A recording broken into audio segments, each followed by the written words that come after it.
What is going on, fam? Welcome to another great episode of Our Smooth Club, the show where everyday men discuss everyday topics. I'm Arrington Gavin, and alongside with me are my bros. I have Mr. D. Dapper Luke, Jonathon Jones, and new to the team. So happy to have this gentleman here. He has more jobs than Steve Harvey. He's the founder of Stitch It, founder of D1 Savage, and founder of Diamond Sports Group. Diamond Sports, yeah, so many I'm almost forgetting. Diamond Sports Group. We're so happy to have joining with the co-host team for season 2, Mr. Donnell, Britt. So thank you so much, man, for joining. We're going to have some fun. Fellas, how's everybody doing today? Another week, we ready? Let's do it. That's awesome. That's awesome. Yes, sir. I'm doing good, man. Me and JJ and I, we had to help out. I had an uncle. We were moving some furniture from like a 3rd-story house all the way down, man. I'm like, when they say, look, just all I need is just couch move, and then after we already sweating and drenched, little this and little bit of that. Yeah. It's like, since y'all here, y'all mind give me a hand? I'm like, look, bro, man, I was not happy about that. We got paid, but could have been a little more, but that's just me. But look, fellas, I want to start this off by talking about, the worst thing people get tricked into investing in. Like for me, I can't stand the whole pyramid scheme kind of thing. Like if you get, like you said, 2-3 people, boom, you good, you can making the money. I actually want to put my money in and want to know what's it going to? What am I personally investing in? And I can't say enough how many times I've been contacted from old classmates from high school or people I didn't even talk to. Hey man, long time. I love what you're doing and stuff. Are you gonna have any, like, you have a few minutes of your time I could talk to you on that? I'm like, yeah, sure, whatever. After I'm having the conversation trying to spark one, he's like, hey, I actually got a friend of mine, sexy. He's gonna be talking to you more. He's gonna direct you and kind of talk. I'm like, whenever they have to bring in their mentor, stand by. Whenever they got to bring their mentor in, that's when you got to stand by, because it's about to be a long brief. And I hate it, man, because I'm like, I feel like you still have a huge group of people that get rich quick. And I'm like, you got to put the work in, man. So stop thinking like this is the way to get rich. Because first of all, if you can't call nobody, guess what? You ain't going to make no money. So what's up, The funniest thing was, because I know the guy too. And he told me about it. Too? And so when he messaging me, I was just like, I wasn't even responding. Yeah, he wasn't even getting to that point. Right? I wasn't even doing the small talk. I was like, nope. I mean, it's wasting my time, man. But I mean, overall, like you said, that type of marketing plays on people's laziness, right? People want to sit back and then just do a little bit of work and then get paid for it, right? That's why that whole month. So just bring in 5 friends and they'll bring in 5 friends, and that's kind of how you get it. But I'm just going to say, for me, I went to one of those multi-level marketing, right? And it was about business, or at least I thought it was, right? My thing was, when I was getting out of the military, I wanted to learn ways to manage money. So I went into this one, I'm not going to name it, WFG. But what it was is I thought I was going to learn how to be a financial person, but I became a recruiter. Like you were saying, they would do 5 minutes of how to actually manage money and then 55 minutes of how to recruit people. You know what I'm saying? So it was like, I'm not learning what I came here to learn. I want it to be almost like, if you want to learn how to recruit, like, you go on that side. You want to learn how to actually manage money, you come on this side. But it was, like I said, 5 minutes of managing money, and then the rest was this how you recruit, and this how you get them to come to class, and this. So you're not actually learning anything in regards to managing money. You're learning how to recruit. And I don't want to be a recruiter. And that's all that is also. What about you, Donnell? No, that's the sound like just a fancy pyramid scheme from exactly. back in the day, man. I mean, I'm gonna be honest, it's a crazy one that probably I know I have. Credit repair. Because at the end of the day, everything that credit repair company that's getting you to pay that money up front and money a month, you can do the same thing yourself. But a lot of people get tricked into that, and it's laziness because they don't want to do the work. You know what I'm saying? To fix their own credit. But you see a lot of people talking about they can fix your credit, and you look at the person. I always look, when a person bring a business thing to me, I look at their lifestyle. Absolutely. So tell me why it hasn't worked for you.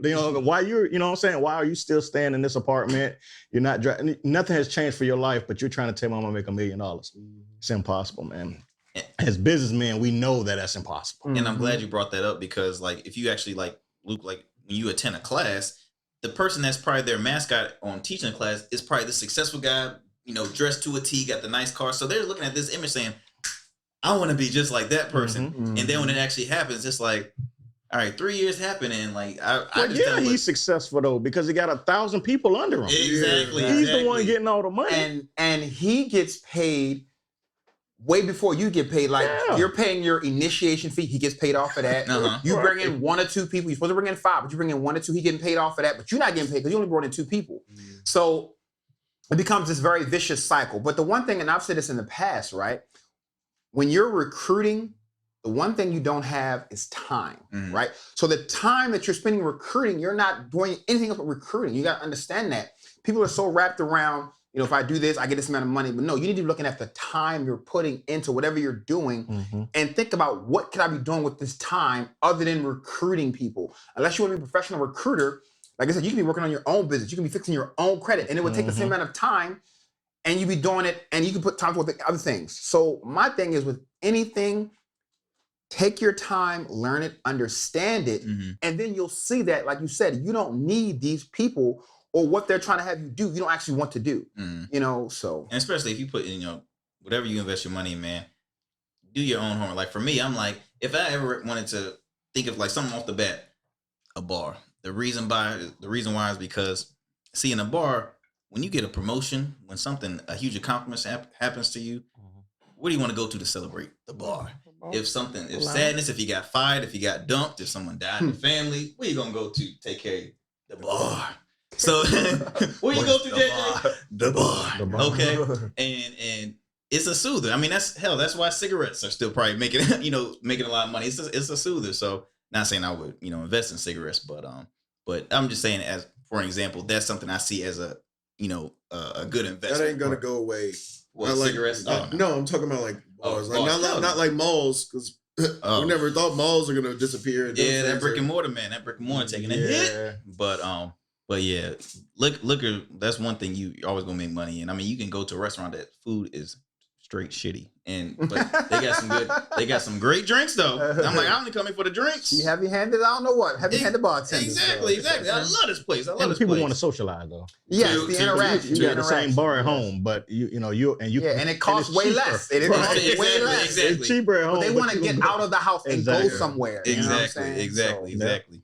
Well, look, before we go to a commercial break, for those who are watching, the viewers watching us on YouTube, be sure to subscribe, hit the like button, comment. We truly appreciate it. If you're listening to us on any podcast platform, whether it's Spotify, Apple, Google Podcasts, hey, subscribe, like, comment. We truly appreciate it. We'll be back with our Smooth Club.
All right, so here on this segment, we interviewed Brandon Hutchinson, a community advocate, business owner, worked in healthcare for 20 years, awesome dude. We're going to speak on some heavy discussions related to law enforcement in the community and just why people should be more involved with their local politics. We'll be back with our Smooth Club. Not every politician that attends your churches and speaks with your congregation or attends your grand opening or walks into your community rec center and speaks to you is for you. I'm guilty of being fooled by many in the past. And I thought that by having conversations and kind of giving them my point of view, my perspective on some things that they may perhaps understand, where I was coming from, and in a sense, I guess, change their ways and change how they vote. Because I'm one of those that typically gives people the benefit of the doubt. And sometimes to my own fault.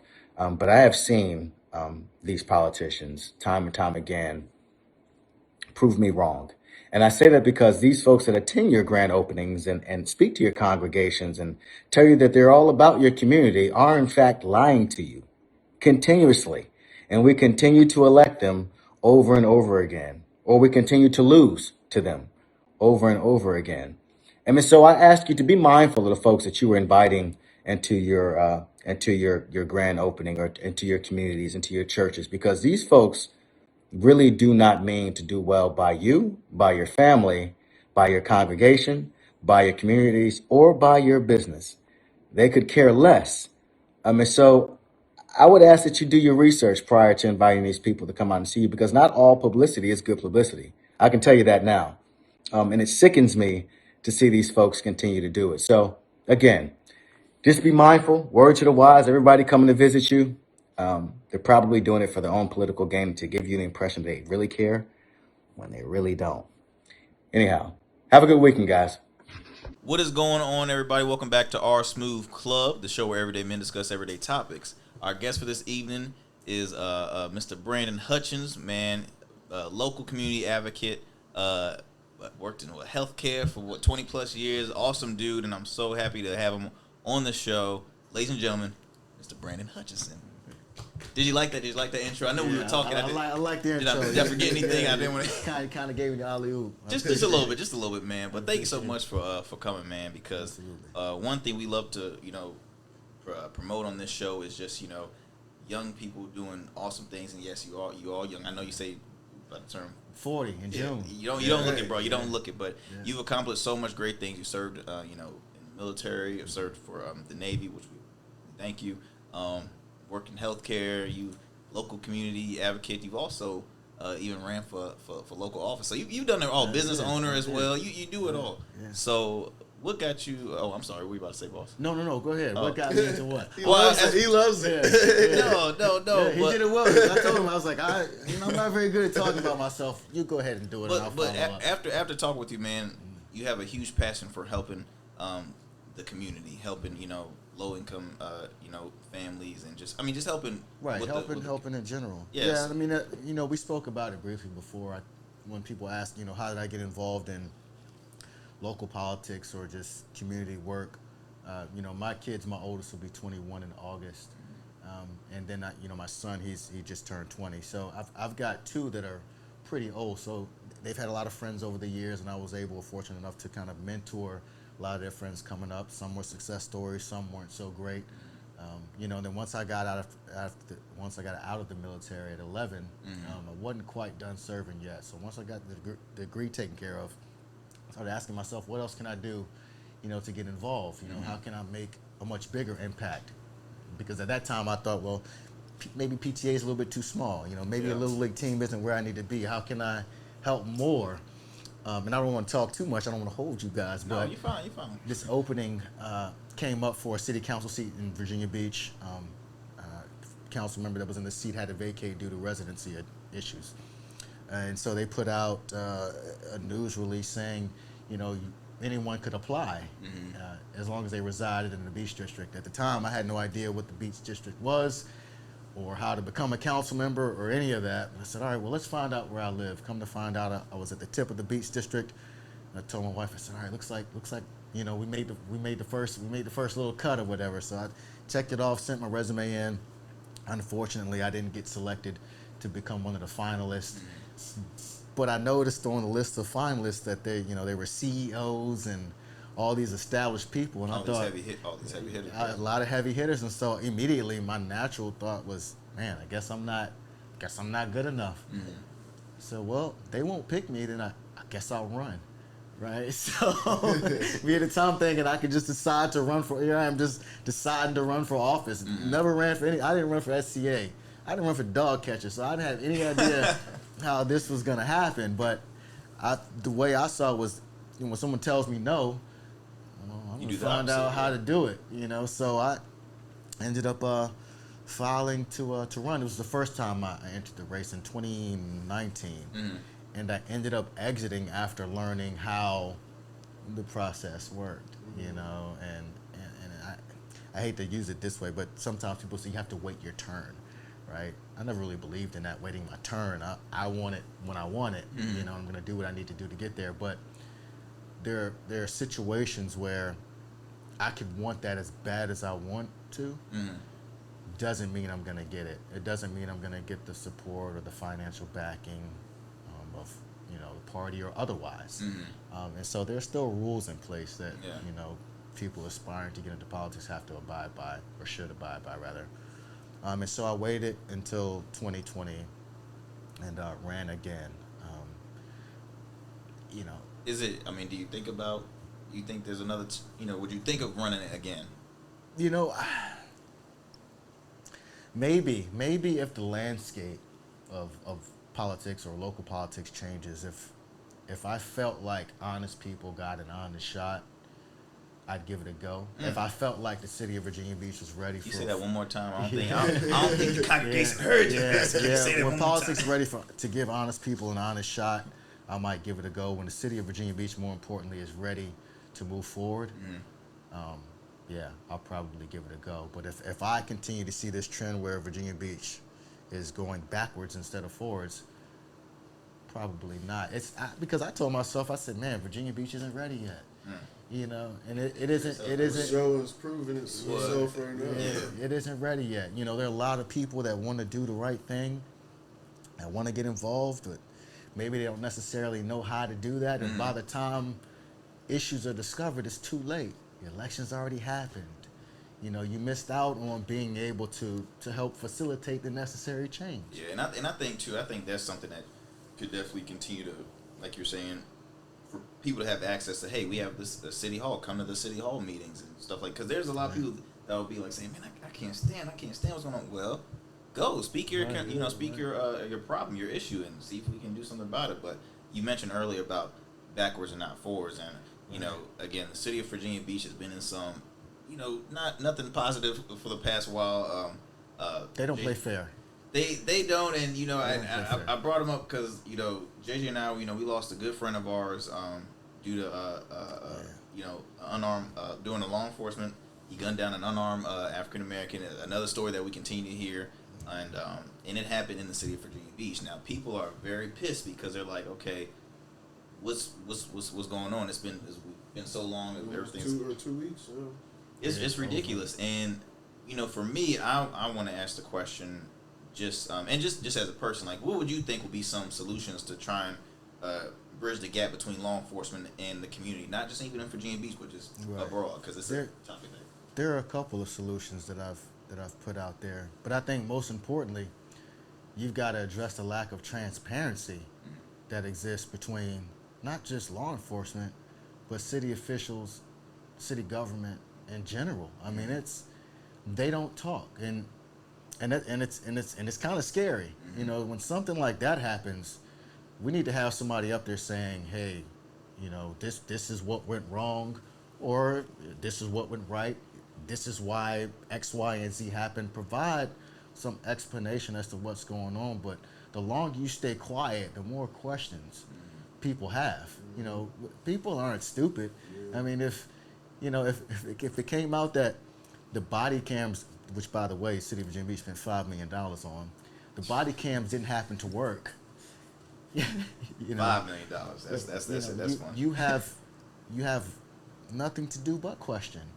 You know, sure, we hear the reports, armed, unarmed. You know, knew him, didn't know him. Officer X, you know, Officer Y. We don't know because we don't have the footage. You can say anything. Doesn't mean I have to believe you. And that's the problem. And so one of the solutions that we've been talking about for the past few years now, if not longer, is the CRB, which is Citizens Review Board. Excuse me, I just got braces. So you're fine. CRB, which would give citizens, it's a form of checks and balances, but gives citizens investigative and subpoena power to be able to look into issues like this, to be able to bring people to the table and demand answers to the questions. But City Council opposed it, right? And then people are upset, you know, why did City Council oppose it? Well, don't be upset that City Council opposed it. You had the opportunity to change city council in November. Wow. And you didn't. You didn't show up. You didn't advocate for whatever candidates were out there that you wanted. And so this is what we have. Right? And I hate to put it that way, but we are the sum of love. Right. We are the sum of our decisions. Right? You agree? And as a community, if we vote for certain people or don't vote in some cases, they're still the sum of our decisions. We deal with what we elected. Right. So we can't expect, city council to get on board with the CRB with investigative and subpoena power if we don't have the city council members in place to do that. The ones we elected don't want that. Yeah. Right? It's interesting because, I'm learning stuff like I never knew what the CRB. CRB. No idea. No, I'm serious. No, I did. That's one thing that, we're happy to have you because, again, with this show, we want to, inform people and we want somebody to learn something from the show, too. Again, I'm still learning. I never knew about that. And I think if that's, continue to be said, people are like, hey, look, check this out. What do you think about this? What do you think about this? Because it could make a huge difference. It can make a huge one person a spark that really set something off. Absolutely. Virginia Beach likes Band-Aids, right? But Band-Aids, they just cover the wound. They don't stop the bleed. You understand what I'm saying? And that's kind of what's happening. That's what's been happening in Virginia Beach. They'll do just a little bit to say that they've done something. So there is some form of CRB out there, but it has no teeth. Has no investigative power, and it has no subpoena power. But we're going to create this just to say that we did something. Just to say it. Right? So when I first entered politics, I kind of used this scenario. There were times where I would ask my son, I would see crumbs or something in the kitchen. I'd ask my son, hey, Chris, I need you to go and sweep that up. Oh, okay, Dad, sure. So I see him and he's in the kitchen sweeping. He's got the broom out, he's got the dustpan. So by all accounts, it looks like he's sweeping, right? But if I go back in 2 minutes later and I see stuff, it's like, hey, Chris, I thought you swept. I did, Dad, I swept. Well, if you're gonna sweep to clean the mess up. Don't sweep to tell me that you swept. You get what I'm saying? So if you're gonna do the job, if you're gonna represent the people, then do it right. Don't do something just to say that you did it, right? That's true. That's a perfect example too. Now, again, you do like to do a lot for the community. What are some of your goals that you want to continue to benefit for? Just the community in general. Man, I know that's a tough question.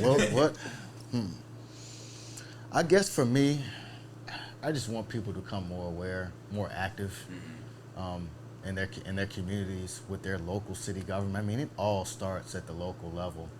It really does. Your mayor, your district representatives, your council members. It all starts there. We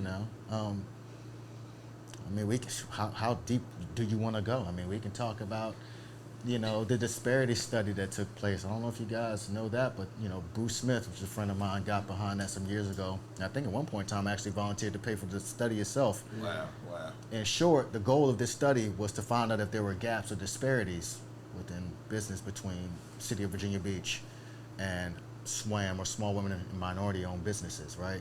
Come to find out there are, which we already knew. But now the study says, we're way off base here. We are not playing fair, right? So then there were steps that were laid out as to what we needed to do to be fair.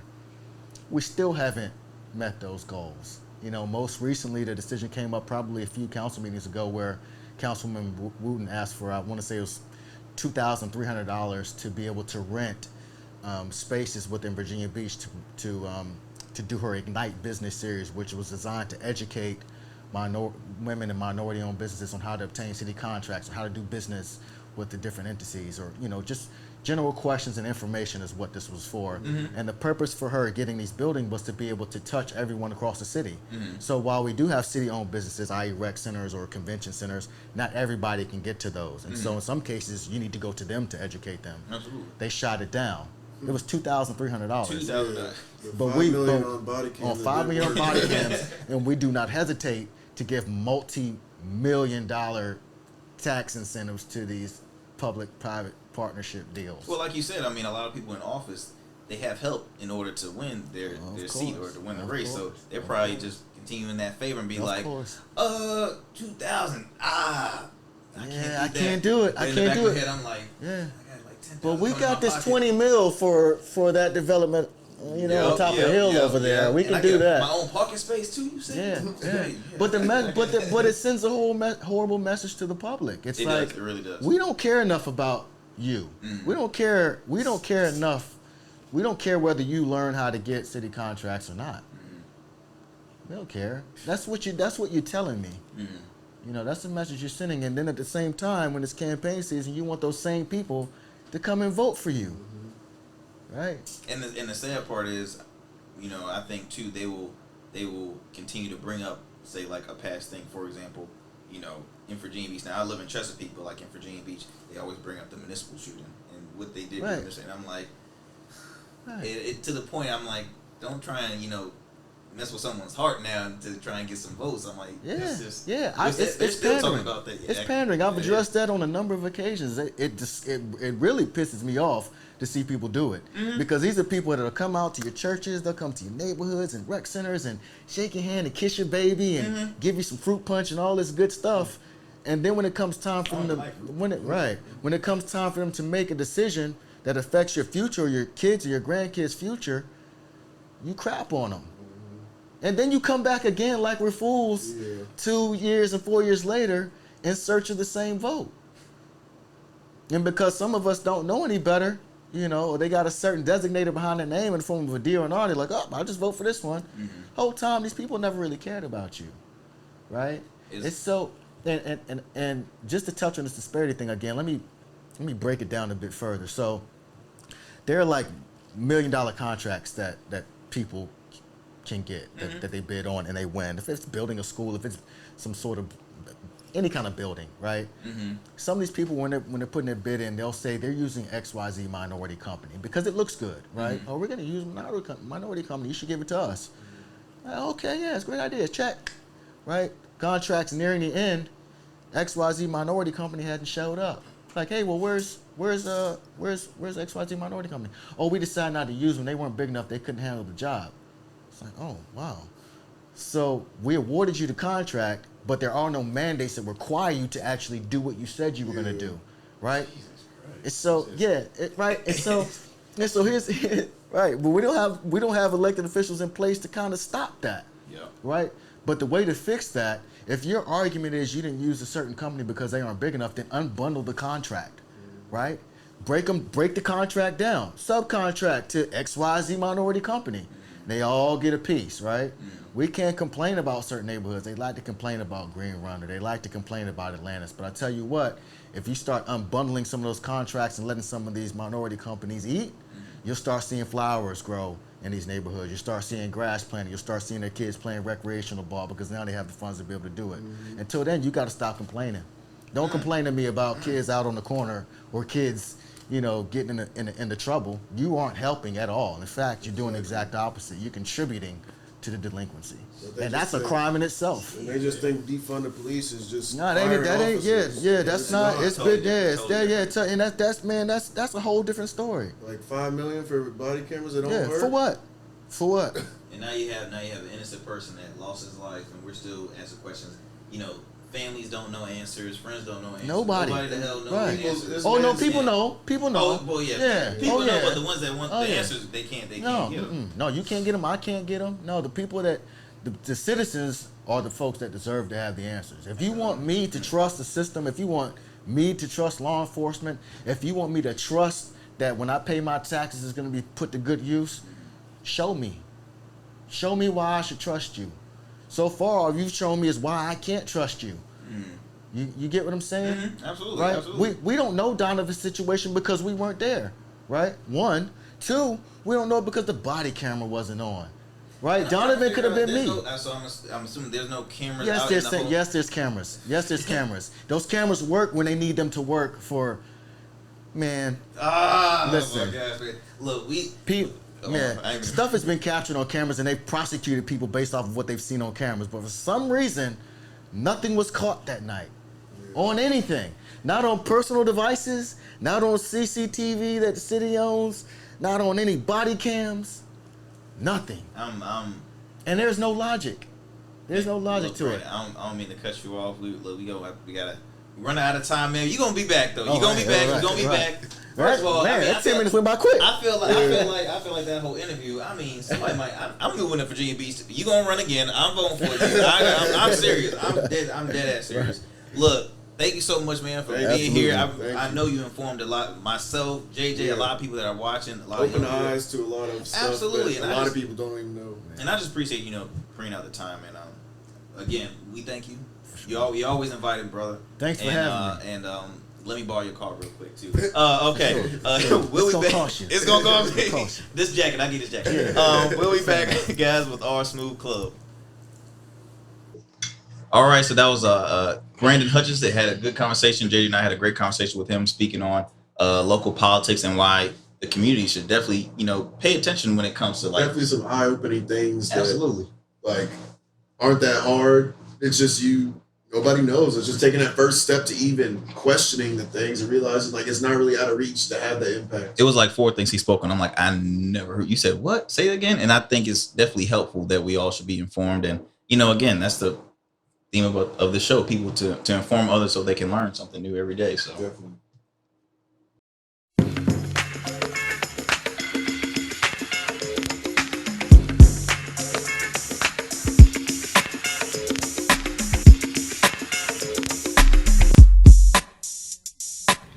Dapper Luke Collection is a full custom clothier located in Virginia Beach. Our goal is to give you a full custom experience. Follow us and schedule your appointment at dapperluke.com. Let us create your perfect custom look for your perfect wedding, prom, graduation, or anniversary. Welcome back to the Our Smooth Club. Listen, guys, I was raised by my grandmother. My mother wasn't in the picture a lot. But really, if you really think about it, man, can a woman raise a man? I think yes, because I'm saying this as I was the only child I still am the only child, but my mother was a single parent until I was 7, and I praise my mother 24/7. She did a hell of a lot. Now she will let you know, hey, I had a support system. I had a village. You got to have a village. I had my grandmother was in the picture. Now my father was in the picture as well, but we lived in a different state. But had my grandmother, my 2 aunts, and I think I fit kind of fine. I like this jacket. No, not really. But okay. But now. So for me, yeah, how it goes. I think she raised you right, but I'm not sure if she taught you how to be a man. Correct. But now, as far as most of it, as far as being a man, you got to know the facts between examples of this. Yeah. So I'm gonna tell you like this. I'm gonna kind of give you my example, right? So, short answer: can a woman raise a man? Yes. But I think a man is necessary within that picture. Absolutely. Oh, right? For me, second oldest of 5, and the first boy, right? Single mother. And for me, I always felt the pressure of being the oldest guy in the family. I would have loved to have had an older brother or a dad, to be there to kind of take the pressure off. I always feel like if my brothers and my sisters were getting into anything, I had to be the guy. I had to be the male figure. And that's why I went to the military, because I wanted to show my brothers, all right, we don't have to be out here in these streets. We can do something positive, right? And then ultimately, I just think that the roles are definitely necessary. And when people think of a man, the first thing they think of is, how to be tough or how to be masculine, right? No. I think a man necessary to know how to love a man properly, right? That's necessary, right? For me, showing my son's affection, showing my son's love took time because I never had it given to me, right? So I didn't need a father to show me how to be tough. I needed a father to show me how to love another man and not be homosexual. You know what I'm saying? Like I needed that from a man. I didn't have that. I had to learn that. So I think a man necessary to teach you things, not just toughness and grit, but also love from a masculine point of view. Gotcha. I like that answer. It's come with the fire. We think that. Definitely, man. To a certain age, it's that man, especially I guess maybe start teenage, early teen years. That's when I think a man is really necessary. Yeah. Personally, my dad, he was there when he was alive. He definitely showed me. He was a soft-spoken, but if something needed to be said, he was there. And I think that's a thing. And that's why I tend to lead more by example now. It's because you don't need to be that tough guy.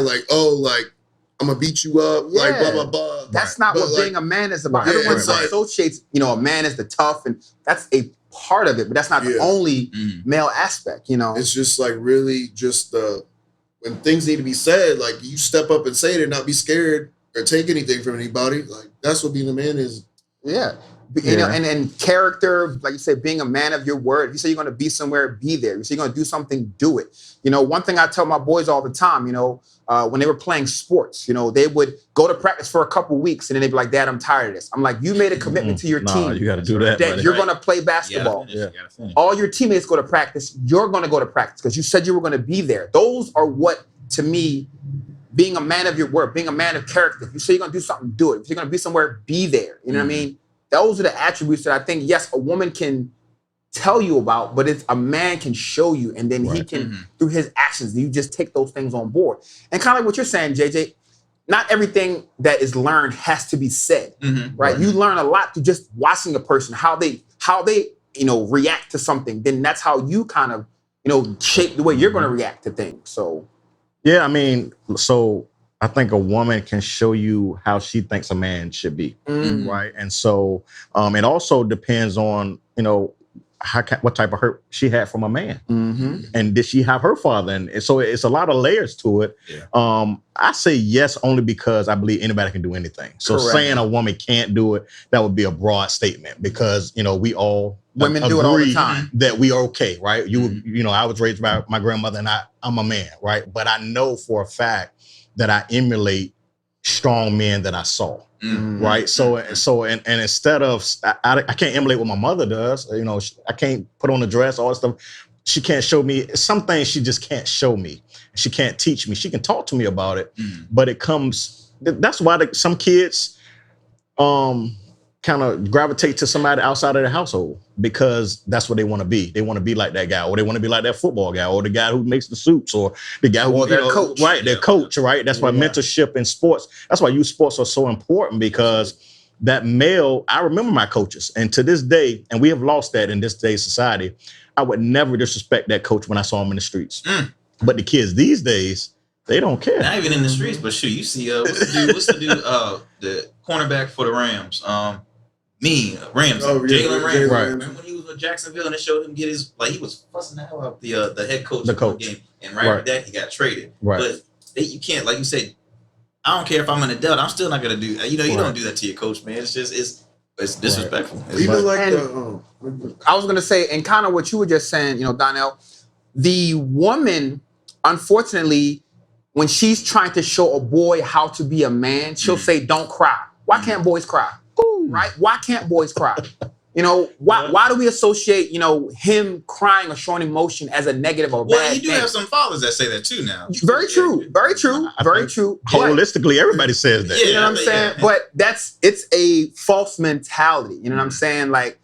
And we've had this conversation, season 1. My 2 boys have no problem showing emotion, crying, and I don't be like, yo, stop crying. I let them, because it's a natural emotion.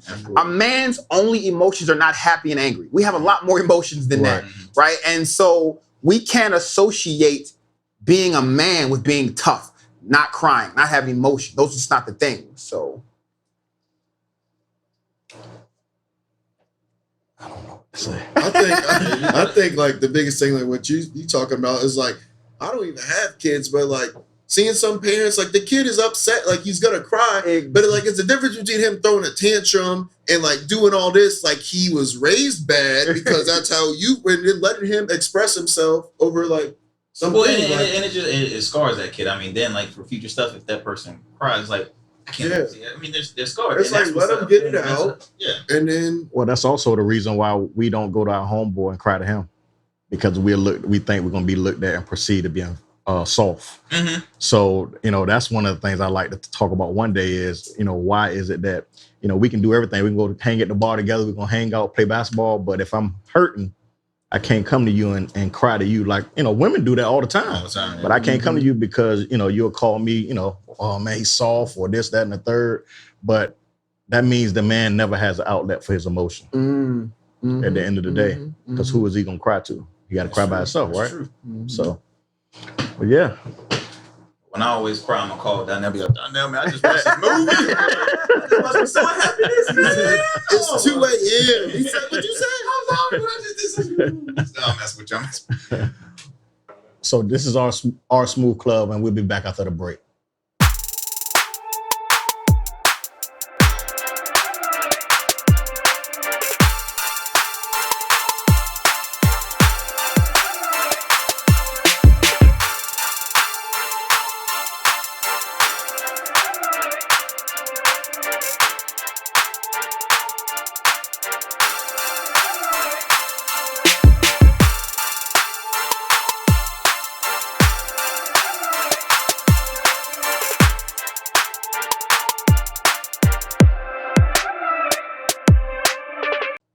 Welcome back to our Smooth Club. All right, so to kind of wind it up, fellas, I want to get on a topic that I think is kind of really good within my own personal family, right? And the question is, do you all think that blood is thicker than water? Do you think, the most important or the close people that you know within your life are all family to you? I mean, blood wise, yes. I would just simply say, like, in your particular existence, right? You're a single child, right? And your best friend JJ is a friend. You know what I'm saying? He's not a cousin. Y'all are not related through blood, but y'all are still, since 3rd grade, have been, thick as thieves. You know what I'm saying? Yep. So in that case, you don't. The one thing I'll simply say is, just because you're blood does not necessarily mean that you're going to be really close. Oh no, not at all. No, not close. I would just use like the example, like say again, JJ and I know each other in 3rd grade. Say if a cousin of mine who you were, close at the time, and I might have haven't talked to that cousin in like 20 years. If I'm walking down the street or something, and a random alley says, and I see somebody, getting robbed, and this happens to be my cousin, I'm like, wait a minute, no. I mean, I'm a defender because I'm like, that's family. And that's just me. That's just me. I know from my mother's side, she's from New York and have a huge family out in New York, and I mean, I've known a few of them, but I kind of use that way, like, yeah, we're family to a certain extent, but close wise, my best friends, do I talk to them 24/7? No, probably not. But I'll ask you another question. Kind of, do you feel like you were kind of robbed because you weren't up there in New York with your cousins? Do you think you would have been close if you were up there? Do you ever kind of wish you were in that area where all the rest of your family was? I mean, yes and no, because I love my hometown. I love Chesapeake. I wouldn't change that for the world. I love New York too. I mean, let's just be real. I mean, it's New York. That's one of the places I dream to eventually move to. But I mean, sometimes yes, because I guess I wish I had some good stories to talk about. When we have a cookout or a family reunion, I wish I had some good stories. But man, I wasn't here. I was here during that happened. So yes and no. I'm 50-50 with that. I wish I could, join the good old family stories and stuff like that. But hey, I wasn't from here, so I wouldn't know about that. So it's a lot of layers to that. You're talking about family, but I'm gonna look at it as saying blood. Like, just because a person has your blood doesn't make you close. Close relationships are built, right? Over time, and interaction. So you can have a cousin, you can have 20 cousins that's in New York, but if you've never met them, you guys go to the same event with your cousins, and you're gonna talk to him the whole time, right? Because you know him. So to me, I feel like you don't have to be my blood to be close to me. Like, that's just my opinion. So the closest people to me are not necessarily my family in my life. You know what I'm saying? Actually, my family have been the people that have done me wrong the most in my life, right? And sometimes because they have like we said, so much access to you, they know so much about you, and they use that stuff against you, and you found out your information because your cousins told somebody, or your aunt or uncle or whatever. So, I would say, like, for me, the closest person to me is like my best friend. Yeah. And he's not a cousin. Now, my cousin used to be my best friend, but we fell out, years ago, whatever. And we just it never came back to be that bond like me and this other guy got, and you couldn't tell us that we aren't brothers. You know what I'm saying? So the blood didn't necessarily make us close, right? It's the relationship and what you have in common with that person.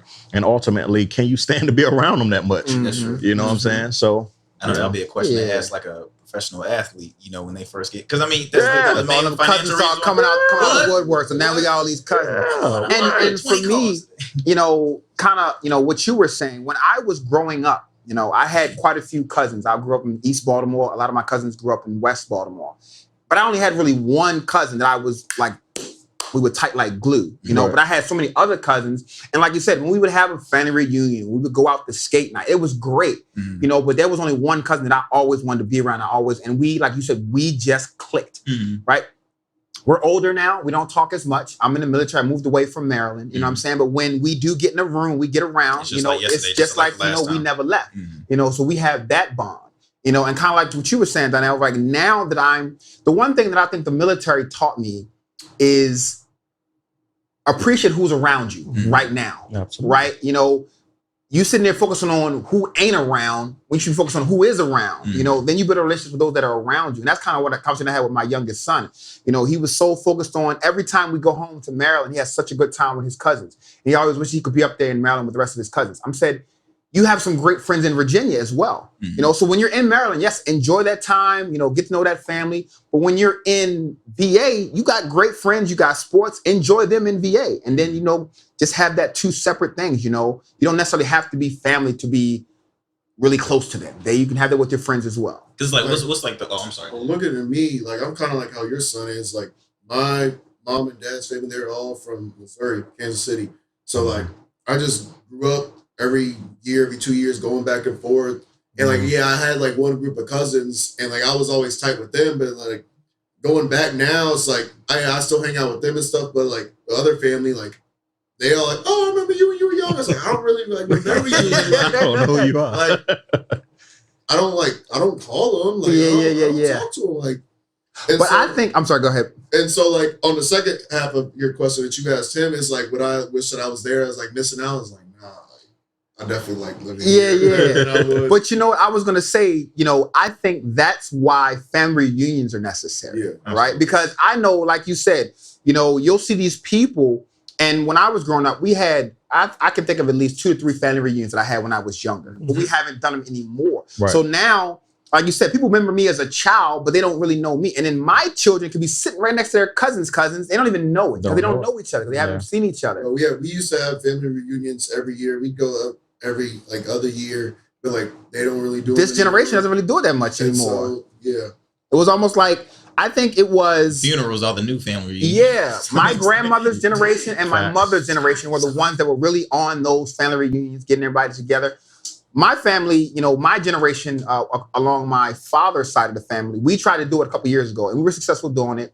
But we did our first one in 2018 and we did one in 2019. We didn't do one in 2020 because of COVID. But that's the legacy that I want to do. You know, I want to make sure that, you know, we know each other, we're familiar, but you don't necessarily have to be around them all the time. You just want to know who's out there. So that if, you know, if my son does become an athlete, I don't want to come out the woodwork. Oh yeah, you know we cousins, right? Man, I remember you Lucas.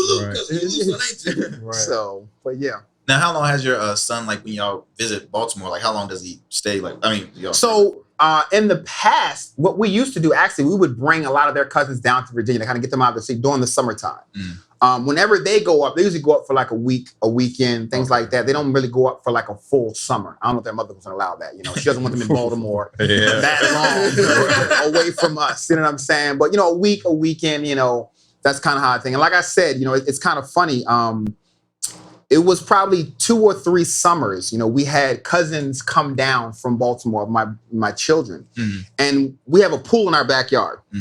And every single kid that came down could not swim when they got to our house. By the time they went to Baltimore, they was like fish. You couldn't get them out the water. You know what I'm saying? So I think that's really good to get them in an element where, you know, they learn something and they are a little bit better off when they go back home. That fear of swimming is gone. 'Cause a lot of kids, it's not that they can't swim, they just have a fear of swimming. You know what I'm saying? And so I think that was really good to have that exposure. And I'm always happy when they go back and it's like, you know, you can't get them out the water. By the end of the summer, you're sitting there yelling at them, get out the pool, it's nighttime, you know. But when they first came in, they were like, I ain't getting in that water. You know what I'm saying? So they in Baltimore City, like the Wire Baltimore Yes, City? they are in, all my family's in Baltimore City. Yes, sir. Yes. Yeah. West Baltimore, South Baltimore. That's where people grew up. So wow. Ultimately, I would say, like we said, you know, I think family is good. They're essential, but you don't necessarily have to be around family to have great relationships with people. You can have great relationships with people that are not just your family. So this is the R Smooth Club. Gonna close us down there, mister? Rugged Evolution Beard Care is the hottest new beard care in the market. With 16 amazing scented balms and oils, you can choose which smell you want to try with our new sample balm and oil set, or use the mustache moisturizer and our new leave-in conditioner. Don't forget to add a wooden comb to glide through your beard without snag. Check out our website at ruggedevo.com or call for a private consultation 855-848-3029. And remember, rugged is the new smooth. Check out What's Going On Wednesday, a weekly vlog with co-hosts Arrington Gavin and Jonathon Jones. Hear them speak on topics such as sports, men's health, business, current events, and so much more. You don't want to miss as they tackle a range of funny and serious topics. Catch them every Wednesday on YouTube at Rugged Evo TV. Rugged is the new smooth.